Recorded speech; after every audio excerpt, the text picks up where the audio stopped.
Hello, everybody. I am Answer the Great. I know it's been a while since I've been on. I've been away for a while. I have been playing New World, though. I just haven't been putting any content out. But I came up with a new idea, and this is something that I hope I can go forward with several others.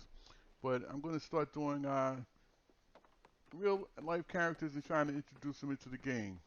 This gentleman standing next to me is Bass Reeves, and he's a historical figure that is known to be one of the greatest marshals of all time, and the story of the Lone Ranger was actually based on him.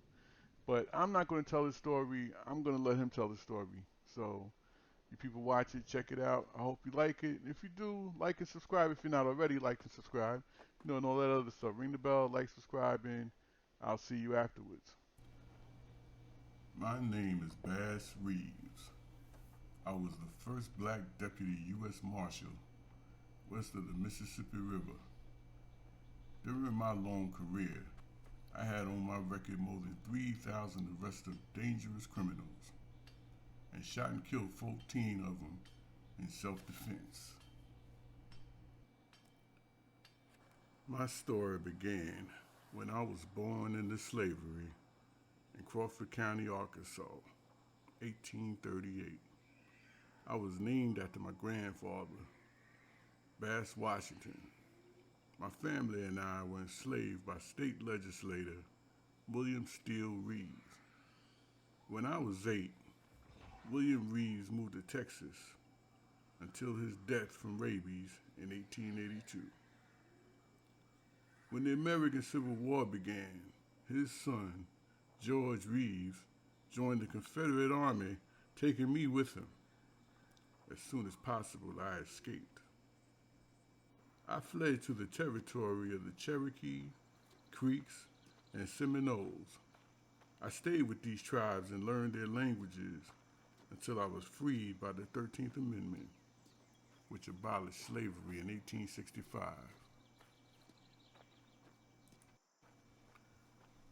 As a freedman, I moved to Arkansas. My family and I farmed there until 1875 when the U.S. Marshal had heard about me. They knew that I could speak several native languages. They recruited me as a deputy U.S. Marshal for the Western District of Arkansas, which was also responsible for the native territories. I served there until 1893. That year, I transferred to the Eastern District of Texas. I was transferred again, serving at the Muskogee Federal Court in the Native Territory.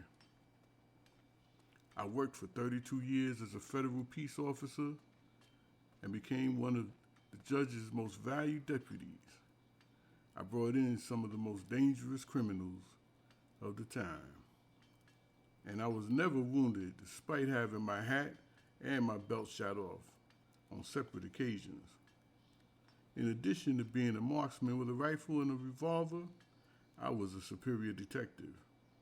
I retired in 1907. That's about all that I recollect up until the year 1910. After that, well, things were different. I didn't recognize the world that I once knew. At first, I noticed how bright and almost magical things seemed to be. But then I also saw how there was something dark and evil in this place. And to remove any doubt, I saw this, with my name on it. Now, I'm still not sure how I or it ended up here in this new world. But what I come to realize is that there was a need for me to be back and alive here. This world where things die but don't stay dead. Ghost towns that are literally filled with ghosts and evil spirits. I forged myself weapons that were equally as magical as this new world called Eternal and went back to work. But like I said, things don't always stay dead here. And what's wild can never be tamed here. One reason why you don't see a mount. So like everyone else, I travel on foot. Strangely, I never tire. Writs aren't always handed to me. Sometimes they just appear at random places. A tree, a rock. I even once got one from a talking bear.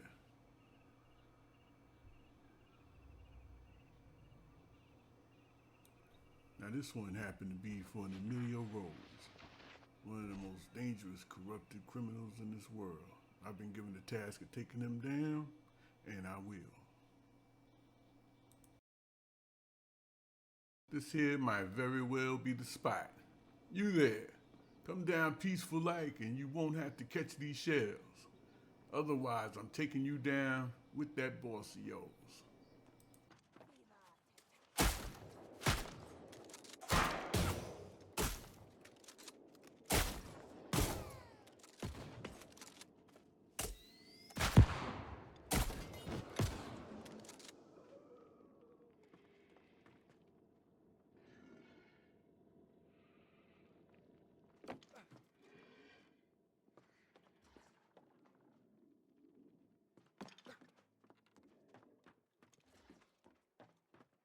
And there he is, the bad man himself. Emilio, I'm taking you down, and this time where I send you, you won't be coming back from.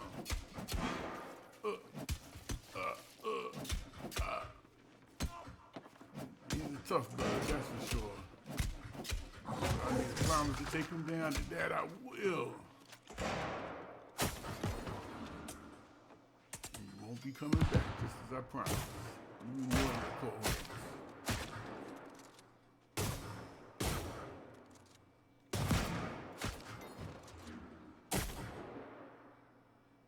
And that's how that's done. And that's how it will be as long as I'm in these lands. Well, that's my story. I'm Bass Reeves. That's who I was then. This is who I am now. Taking down one bad bastard at a time. Taking down corrupted, demons, or anyone who would wish evil on anybody else in this world. Because it's a new world. And if you find yourself here, do the right thing or I'll be coming for you too. It looks like that's the end of our story for today. He told us who he was. This is who he is in this new world where you can't kill nothing and won't nothing die. But he's going to keep doing his best to bring justice and to protect those who are defenseless against these evildoers of this world with his, as he said, magical weapons that he himself created on the forge. But on the real side, Bass Reeves is really a historical figure who in the Old West, just before the antebellum and the slave trade was over, he was he was the finest ranger that was out there. And the story of the Lone Ranger was based on the fact that he was a ranger who brought the most outlaws to justice back then, and also spoke multiple Native American languages and had befriended many of their territories. And that's his story. This is our story now, where we bring him in the new world, and we want to have fun with it, but we still respect Bass and his story, and I hope nobody finds us offensive, and I hope you all enjoy it. So, after you see this, do me a favor, like and subscribe. Do Bass and his family a favor as well. Like and subscribe, and send in the comments, because we want to see what you people got to say and how you felt about it. Thanks for watching.